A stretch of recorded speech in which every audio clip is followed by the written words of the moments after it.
Welcome to Vegan Business Talk with Katrina Fox, author of Vegan Ventures, Start and Grow an Ethical Business.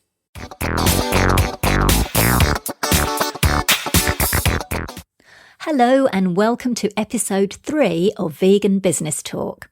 I'm Katrina Fox, journalist, media trainer and editor of veganbusinessmedia.com, the multimedia blog providing success tips for vegan business owners and entrepreneurs. In this episode, I interview Mellissa Morgan, founder of Cupcake, a vegan bakery in the UK's South London, whose tagline is "the naughtiest cakes in town." And I've been there several times, and I can confirm that it is true.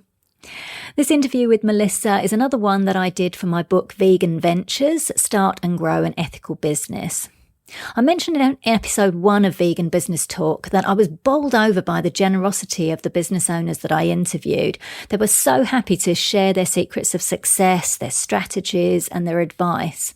And Mellissa gives some great tips in this interview, including why you should invest in branding up front, how her strong branding sets her apart from the crowd to the point where she says if 50 other vegan cake businesses opened on the same street as hers, she wouldn't be worried.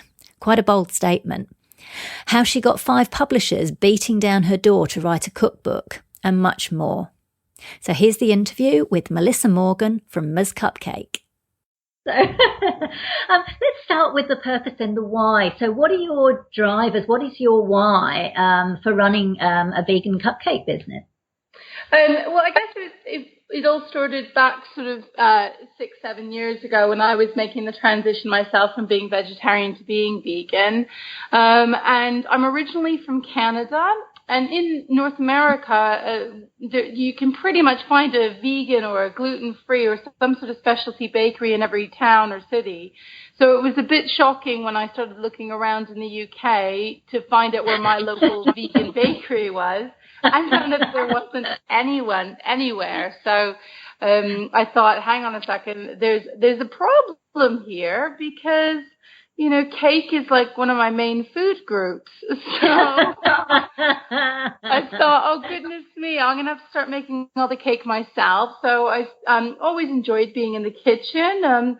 But this time I had a purpose as to why I was going to be making cake. And after about a year or so of experimenting and playing around and getting everyone to try the cakes, I realized I might actually have cottoned on to a good business idea because, you know, if there's something that you want in life, generally there's going to be someone else who wants it too. So that's kind of how it all started, really. Fantastic. That's brilliant. Now, some of the business owners I've spoken to, particularly in the food arena and some other places, have said that, particularly if something is vegan or organic or sustainable, sometimes it's more pricey, it's more expensive because it's not subsidized. And I'm just wondering if that's an issue for you, and if so, how you deal with the challenge to stay competitive and attract clients. I think to that really early on that our margins were going to be very, very small. So we had to keep a very close eye on things like waste and overheads because we don't want to make our products more expensive than traditional cake. We want people who are not vegan to be eating our cake. And, you know, I'm very proud to say that, you know, about 50% of our client base don't come to us because specifically they are vegan, but they come to us because they love the fresh, indulgent, wonderful cake. And to me, that's just the best way to do things. So we do have to take a bit of a hit when it comes to cost. But we've gotten very good at what we do, and the bigger that we get, the more sustainable of a business we're developing. But I think it was just, I realized really early on that this wasn't going to be any kind of huge money-making endeavor. It was more of a labor of love. Got it. Right. Great. And isn't that fantastic, though, that you've got 50% of your clients that are not vegan? I mean, that's just perfect. You know, that's a really cool way to kind of do vegan activism and vegan education. So congratulations on that. Thank you. Thank you. Brilliant. It's exactly what we really wanted to do. We want, it's the easiest way to convince people that veganism isn't something strange or weird and it's actually something wonderful for the world by giving them indulgent, wonderful cake. Absolutely. I love it. I love the strategy. Now, sometimes with business owners, particularly small business owners, you know, they're still sort of, you know, getting started. There's extra demands on a business owner's time. So as well as the everyday workings of the business, you know, delivering the orders, the admin, there's now social media accounts to maintain, and all of that can kind of feel a bit overwhelming. I'm just wondering how you cope with that, and what advice would you give to others in regards to that kind of overwhelm, particularly people who are starting out on their vegan business journey? Yeah, I don't know if I coped with it very well when I started. I just spent, 18, 19 hours a day on my business, much to the chagrin of my family, friends, and everything else. And what I always say to new business owners is that, you will actually become so passionate about what you're doing that it won't feel like a chore, all of the extra things that you're doing. If it, you should, of course, be tired. You should, of course, feel overworked and stretched. But if you don't feel passionate while you're doing all of those things, be it the accounts or the social media, then maybe you're trying to grow your business just too quickly and you need to slow it down a little bit. Businesses can grow at lots of different paces. They can be part-time, hobby type businesses, or they can be all-encompassing huge ones where you employ loads of staff straight away. But you can control that. It's when people allow the business to take over. And, I guess one of the lessons I learned really early on was it's okay to say no to things. And it hurts when you're saying no to an order or someone saying, please, can't you just squeeze this in? But I would much rather do everything we do exceptionally well than have to cut corners because we've taken on too big of a workload. The other thing that I did quite early on, I guess within, I started the business as a home business, so I was making the cakes, selling the cakes, doing all the admin, doing everything myself. And within a few months, I realized that the key thing is that as a business owner, you have to ask yourself this question. In my case, it's about cake. The question really is, do you want to make cake for a living, or do you want to run a cake business? And this can be, transferable to so many different industries. And if it is that you want to make vegan cake for your life, and that's what you want to do, then go get a job somewhere else that you can make vegan cake. Save yourself that hassle. If it's that you want to run a business, then you need to accept the fact you need to bring people on quite early on, and to help out. So I figured, what don't I like doing in my business? Now, for some people, it might be social media. For some people, it might be the accounts. For people like me, it was, I really couldn't stand making buttercream icing. So I found someone to fulfill that role in my business. And then that's how the business grew step by step like that. That's brilliant. That's such good advice. That's really gold. I agree with you. You do see people kind of just rushing because they want to just get there and be a success. And if they're not, somehow it's a failure. And I think there's some really, really good advice in there. So that's brilliant.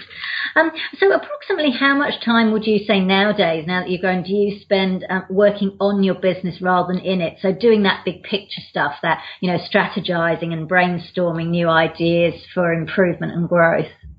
That's such a key difference, isn't it? The working on and working in the business. I definitely did have a big turning point about 2 years ago when I realized we were just treading water, and it was because I wasn't stepping back enough. And now, a huge part of what I do is stepping away from the business and looking at it, and looking not just on the grand picture of growth, but also about how we can be more efficient and also a better place to work for my team. So at least once a week, I step away with my general manager from my bakery for half a day for us to spend time looking at the grand picture, not looking at the orders that are coming in that day or looking at the fact we need to get a hold of some extra ingredients, but really spending time thinking, what are we doing and how can we flip it on its head to make it better? And then in addition to that, I also like to include my staff in these ideas. So be it my sales team at the bakery or my admin team, I meet with each staff member on a one-to-one basis once a month for them to talk about the key question: what would you do to make this business better? Because they can come up with some real golden stuff, and they're the best people at your fingertips, and you really need to start listening to them as a business owner to help yourself grow. That's wonderful. Absolutely. It helps them to feel valued as well, I suppose, as well, which is, because I know that's one of the challenges of a couple of vegan food making businesses over here, is that they find it a bit of a challenge to find and retain experienced and motivated staff. And I think what you just said there is some really good advice about how you can go about doing that by involving them in your business. Yeah, I wouldn't say that I've cracked it by any means. I think that especially in the food industry, vegan or otherwise, there is a massive turnover of staff that once you accept that, usually what ends up happening with most businesses, vegan or not, is that your first handful of staff will stay with you in that first year or two, and you'll feel like a family and you'll grow, and then people will begin to move on, and so begins the ever-changing staff and always looking for great staff. And we've got the added trickiness. We want someone who's going to be passionate about veganism and vegan cake. And we also insist on majorly amazing customer service. So it is a hard ask. But so I go out of my way to find different ways to ensure that my team know that they're valued. Like tonight, we're closing the shop 2 hours early because my staff has had a couple of really busy weeks, and I need to take them out for dinner to say thank you. And so sometimes it is about putting the business second and putting your team first. Brilliant. Lovely. I love that. In terms of when you were first starting up, what were the key challenges as you were starting up the business? I think for me in particular, I really was kind of creating a market because what we specialize in is decadence, which is usually considered to be the opposite of veganism. And so by creating something that just really didn't exist before, we had to find an audience rather than already having one that was used to decadent, indulgent, over-the-top vegan cakes. And so I think that was a huge thing for us. And for me personally, before I did this, I worked as a top primary school. So I knew nothing about the food industry. I knew nothing about running a business. I didn't know anything about tax returns, hiring staff, all the insurances I needed. And I really had to learn everything on the hoof. And nowadays, it is better. The government is really, in the UK, is really seeing that they can help people make a difference to their local communities by helping them to start businesses. So there's a lot more support out there. But I think that was certainly something I had to personally learn as and when I went. But education never stops, does it? You can always be learning things along the way. Oh, absolutely, absolutely. How do you go about getting people to stop and take notice of your business without feeling like you're harassing them? You know how there's lots of notifications and tweets and Facebook updates, and I guess I'm just curious how you kind of communicate with your customers and clients without kind of feeling like you're harassing them. That's a really hard balance, and it really depends on the voice of your business. And this is something I always say to people is you need to know everything about your brand, because once you know who your brand is, you'll understand the voice your brand speaks in, and that will also dictate who your customers are going to be. So for example, we don't do high-end weddings. That's not something we specialize in. And you wouldn't really come to a crazy cupcake hat wearing lady to do your elegant traditional wedding. But if you are looking for an over-the-top, fun, indulgent cake for a child who has a serious egg allergy, but you're looking for something fun, you're going to come to our business. So I think because our business is a very casual one in terms of how we communicate with our customers, we make sure our voice online echoes that. So, we can get away with being a bit cheeky and saying, "Hey, sweetheart, how you doing?" Because that's who we are. It's truthful to our brand. It's truthful to our staff. It's truthful to me. And I think that that's actually benefited us in the way that we speak through social media. I think we just also really make an effort to never try to appear to be selling anything. And I think that's a really easy thing to do if you've got a food product, because all you need to do is put a picture on Instagram of a peanut butter brownie that people are just going to go crazy for. And you don't have to say, "This is on sale at our bakery for this amount of money, get it while you can." You literally just have to say, "Fresh out of the oven." Boom, like that. If I was selling vegan footwear, it is a slightly trickier, thing to do, because people don't automatically go, "I must have those shoes and I must run to buy them immediately while they're fresh out of the factory." But I think it's a similar kind of thing. If you just present your products in a really popular, exciting way, and if your product is something that's not physical, like if it's, mentoring services or accounting services, I think that you can really rely heavily on just letting people know about other people are satisfied. But just don't appear like you're selling, and people will do the buying themselves if they like what you have on offer. I like that. Yeah, that's right. Because we all hate being sold to, even if we want something. I think there's been research on, even if we want exactly that, a particular product, if we feel we're being sold to, we actually still won't buy it, even though we want it. It's fascinating, isn't it? Yeah. How much of a challenge do you find, or do you experience finding service providers with similar ethics to you? So I guess I'm thinking in terms of the ingredients, whatever, or the raw materials or packaging that you use. Is that a challenge for you? Yes and no. I think in the United Kingdom, we have quite a big festival circuit of vegan and vegetarian festivals. So because we're willing to travel to go to all of these different events and get our cake out to everyone, we've had this great opportunity to meet all kinds of different business owners. There's been a bit of a push in the UK as well for different vegan business owners to sort of brand together and help out each other. And so you can be looking to source from like-minded companies. And so I think that that's kind of certainly benefited us.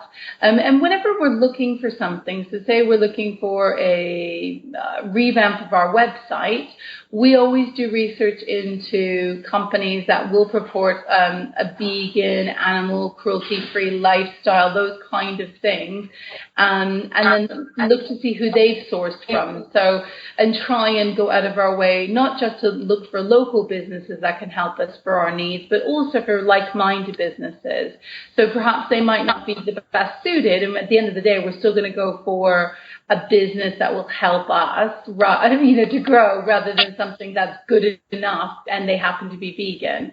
And it is a judgment call that you constantly have to make. And so my feeling is if I go out of my way to support other startup vegan businesses from all sort of genres and walks of life, then eventually it'll be helpful for me in the long run, because I'm sure that I will need their services at some point. So that's something that we take really seriously, is to help other vegan businesses to grow. Brilliant. Love that.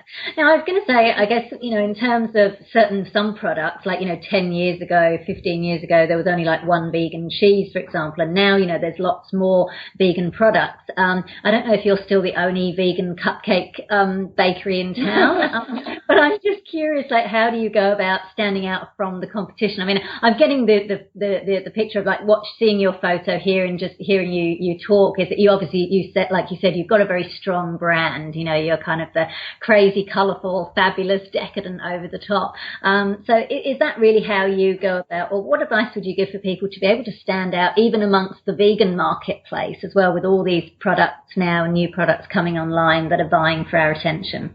Yeah, I think we created a market, and of course it's part of our because there's competitors out there, and I kind of not that they would all say, oh, the reason we started our businesses was because Miss Cupcake showed that you could make a successful business, but I do feel a little pat on the back saying, well done you've helped people to sort of see that they could make a go at this.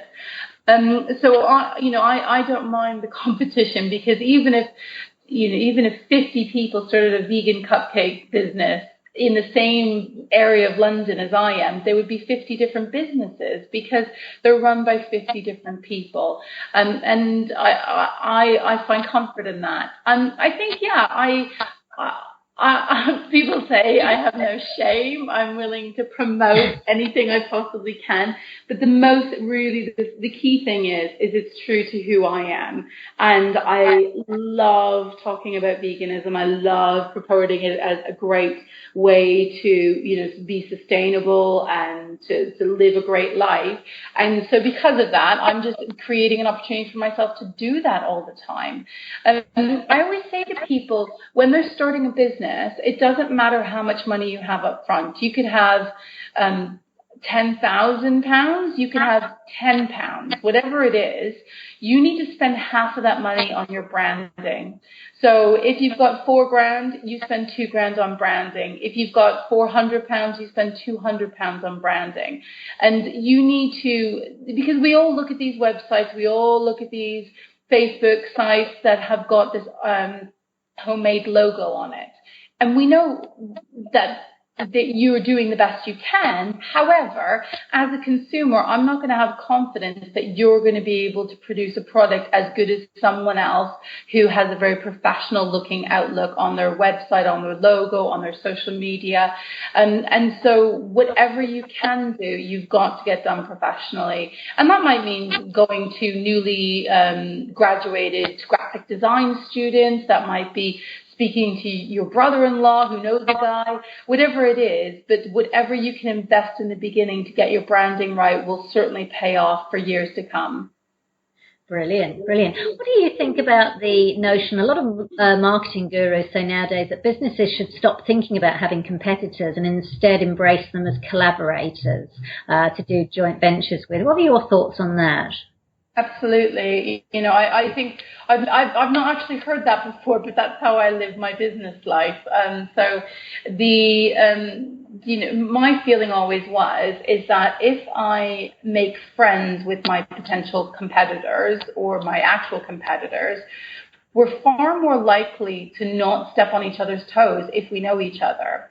And this is actually rung really, really true. And I've found some amazing other businesses that do very similar things to what we do, but we pass business back and forth to each other during, if I'm busy and I can't take on any more orders, I will pass it on to a different business that I think might be able to take on some other orders. And it comes the other way around as well. And this way, we're, I'm helping each other's businesses to grow rather than seeing like some cutthroat competition.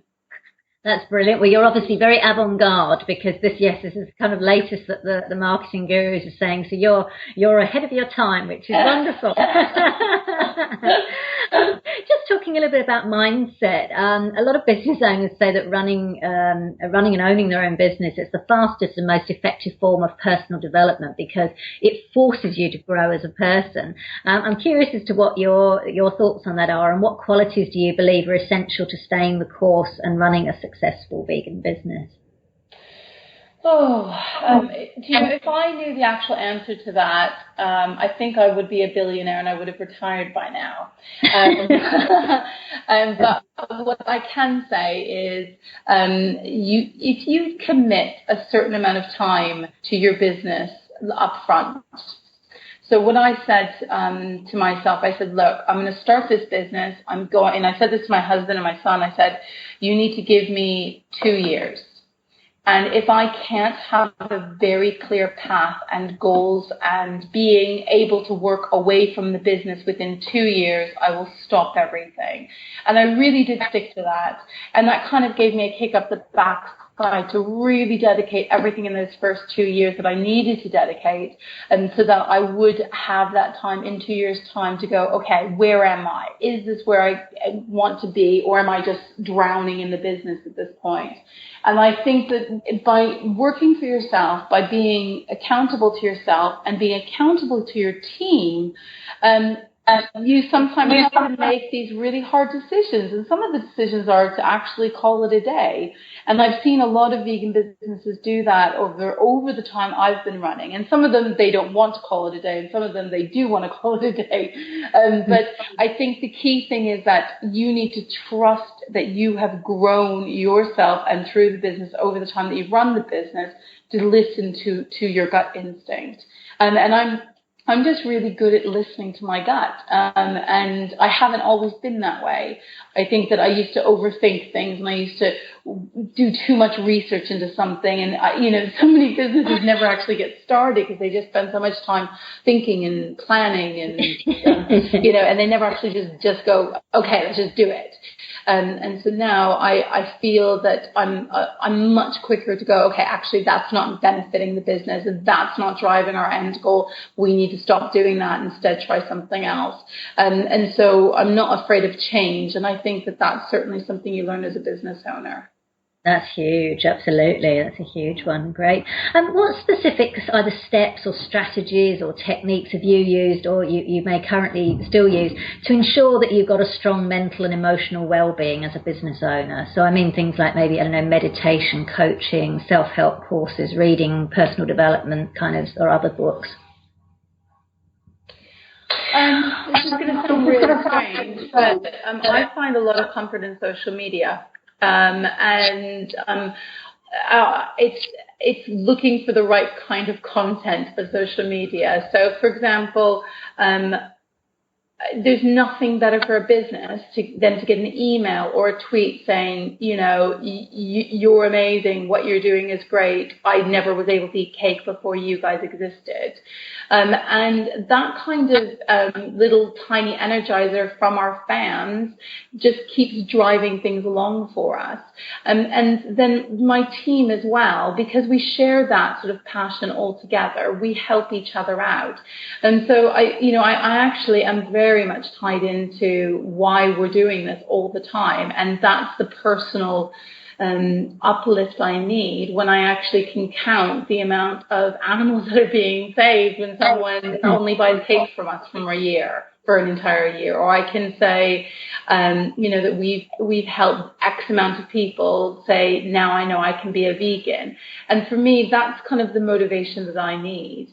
And then, I think it's also important to ensure that you do block time out for yourself. And when I think that as a business owner, that's really hard. You never totally switch off. And, you need to. You really need to. You need to train yourself to. So even if it isn't, because obviously we're most busy at the weekends, so I can't take weekends off. That would be crazy. But by ensuring that there is time in the week for you just to do the stuff you need to do to enjoy your life beyond your business, I think that that's really important. So that's something else we make sure that we all take care of ourselves. Wonderful, wonderful. So you've mentioned, what would you say the key lessons that you've learned through running your business, either personally or professionally? I know you touched on that a little bit. I just wondered if you could just reiterate, what would you say in summary have been the key lessons you've learned throughout the time you've been running your business? So I think there's a few things that I hold really dear. Number one is it's only cake. and I think that that's actually transferable to a lot of businesses. And sometimes you just need to say to yourself, I know I know this feels overwhelming, but at the end of the day, it's only cake. I know, and whatever your product is, sometimes you get it wrong. Sometimes you make mistakes. Sometimes you have an unhappy customer, and you have to just kind of accept that you've done everything in your power to try and rectify the situation. But at the end of the day, you can't let it sit personally on yourself. And I think that that's a great thing for people to take into their lives as well. And that, yes, you need to feel confident that you put everything you possibly could in to make that friendship work or to make that relationship work. But at the end of the day, it's not life or death here. It's only cake. And so for me, that's a kind of a motto that I've learned. I've also, as I mentioned before, I've really learned to trust my instincts and to know when to say, we need to stop doing this. To know when to quit, I think, is as valuable as to know when to grow. Perfect. What, if any, expert help have you used over the years to grow your business? So, if, for example, hiring others for business coaching, marketing, publicity, that kind of stuff. Yeah, I'm a huge fan of listening to absolutely everyone's advice in the world and then having faith in myself to disregard it as well. So I'm always open to every mindset, whether it's reading whatever the latest business self-help book is, or going on whatever courses I can possibly go on. Some of them are absolutely direly bad, but usually you're able to get something out of it. We're very good at looking around to see what kind of free support we can get. As I was saying before, in the UK, there's a huge government drive on growing businesses. So about 5 years ago, there was a massive rise on helping startup businesses, and now it's focused more on helping grow established businesses. So we've benefited on both ends of things. And so this might mean going to loads of different courses, having some government funding to seek external help. I think it's really important to listen to absolutely every bit of advice and then just trust your brand well enough to go, that's not actually going to work for us. I'll disregard that. So, if you can't access that kind of free advice through your local government, then you do need to actually invest in it. And it could be a skills sharing or a skills swap. So if you, for example, are an accountancy business, then you might be able to share some of your skills to a marketing company and vice versa. So I think that there is certainly a way you can barter knowledge, which we've done in the past as well. Great, fantastic. For those people who are aspiring to, so they're still in employment, they're aspiring to owning a vegan-run business, what, in your opinion, are the key things they need to take into account before making that jump from employment to self-employed, to running their own business? I always suggest that people try and find a part way. That if there's a way that they can go part-time with their employment rather than having to worry about all the financial implications of starting your own business straight away. Because, I sort of phased out my teaching career while I was investing in starting my business, because you are learning how to run a business, you are making mistakes, you are learning from those mistakes, and if you're worried about how you're going to pay your rent at the end of the month on top of all of that, you're not going to be thinking logically about the business. So if there's any way you can do both things part-time for a time until you think, okay, I'm earning enough money through the business so I can actually step away and go, I'm not going to end up on the street, and then I would definitely recommend doing it like that. Brilliant. I think that's a really, really good advice. In terms of marketing and PR and branding, in regards to the use of the word vegan, so in your marketing materials, on your website, in your shop, etc., and the prominence of the word, there's two schools of thought. One, it's limiting and it's scary, just using the word scares people away. Or two, it's very good, clever, niche marketing. What are your thoughts on that? And tell me a bit about your choice of how you use the word in your marketing and why. We make no, we don't hide the fact we're vegan. I certainly think that there are some businesses that perhaps hide behind the word vegetarian. I think sometimes they just don't make any claim. They'll say dairy free or something like that. And I certainly don't feel that they're doing anything wrong. But I think for us, we just make sure that although they are vegan cakes and we're open and honest and we tell everyone they are, we make it really clear that everyone is welcome. We make cake for everyone. We make a cake that you can share with someone who happens to be lactose intolerant, that happens to don't eat eggs because of religious reasons, and then a friend who's also a strict vegetarian, and a friend who's a vegan, and a friend who's got an allergy, and all those reasons, we make a cake everyone can enjoy. So it doesn't matter what you can and can't eat. And I think that that's the key difference. So although we use the word vegan, we don't pigeonhole it. We make it really clear everyone is welcome. And I think that if you do want to identify with veganism and not be as open to encouraging customers who are not vegan to use your services, then you will become something very, very niche, and it may be very tricky for you to turn a profit. Got it. When you say you use the word vegan, like, do you have it? Is it on your shop front, or how prominent do you use it, or is it just kind of mentioned on your website? Our sign on our shop says Ms. Cupcake, the naughtiest vegan cakes in town. But when you walk in the door, we sell things other than cupcakes and layer cakes and all the other things you find in a bakery. We also sell cookbooks on veganism lifestyle. We give out pamphlets on for people who are interested in animal rights or becoming vegan. However, we certainly wouldn't say to someone when they walked in the door, "Hello, are you a vegan?" That's not something we would do. So I guess it is possible that someone may not see the sign. They may not notice the literature when they come in the door and they just see amazing cake. And that's fine as well. When we started the business, I think we'd been open a few weeks, and we'd had, local people were very curious, and they're coming in and they're buying the cakes and they're trying things out. And we always sample so that people who are skeptical will be able to try, because the proof's always in the pudding. And after about a few weeks, there was a woman who came in and said, "Well, so what is this vegan you put in all your cakes then?" And to me, that meant, okay, we're doing it right. Because although she knew there was something to do with this vegan thing, which she didn't know what it wasn't stopping her from buying them.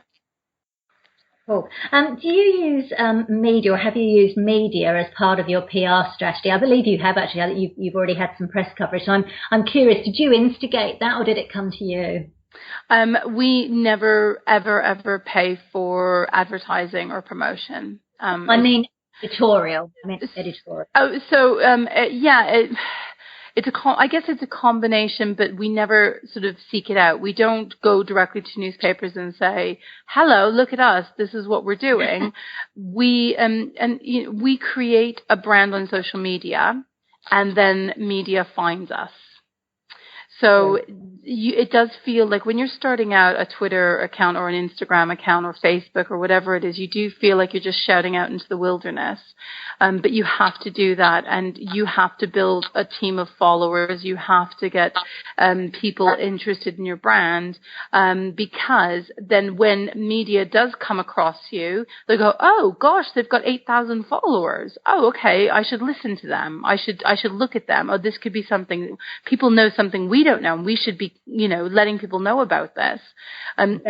So I think that's actually a much easier way than if you approach media and television and I know a lot of people say to me, "How do you get published?" Because obviously I now write cookbooks, and people say, "How do you get published?" And I say, actually, I have no idea how you get published, because I had 5 publishers come to me. Because they could see that you've got 10, 20,000 followers on Facebook. They see that as cash sales for actual books, because you've got this direct audience already who know your brand and like your product. So chances are some of them are going to go buy your books. But if you have 100 followers on Facebook and you approach a publishing house to say, "I want to write a cookbook," they're not really going to listen in this day and age, regardless of how great your recipes are. So you do often need to build your brand, and then the other things will follow.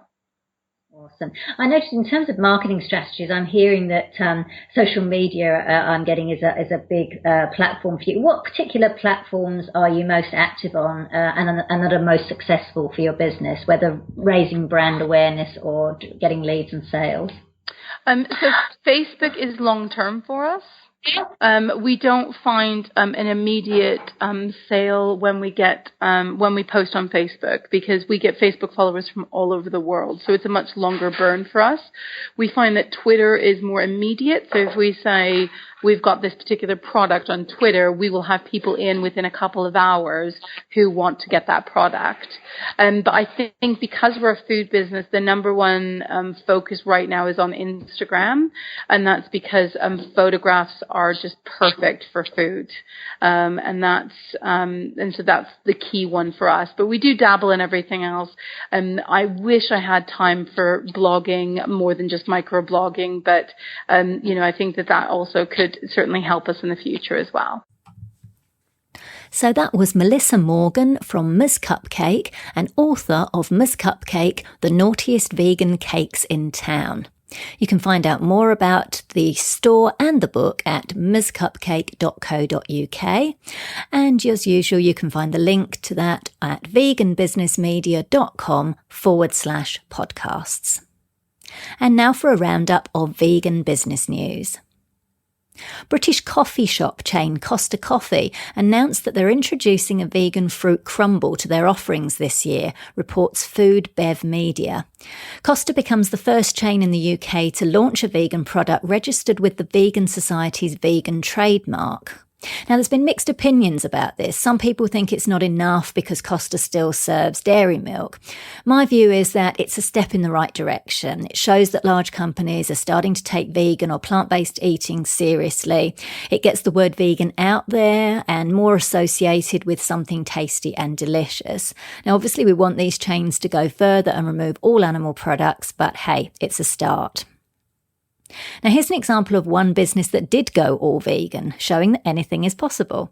LA Magazine ran a lovely feature on Soledad's goat's cheese becoming vegan.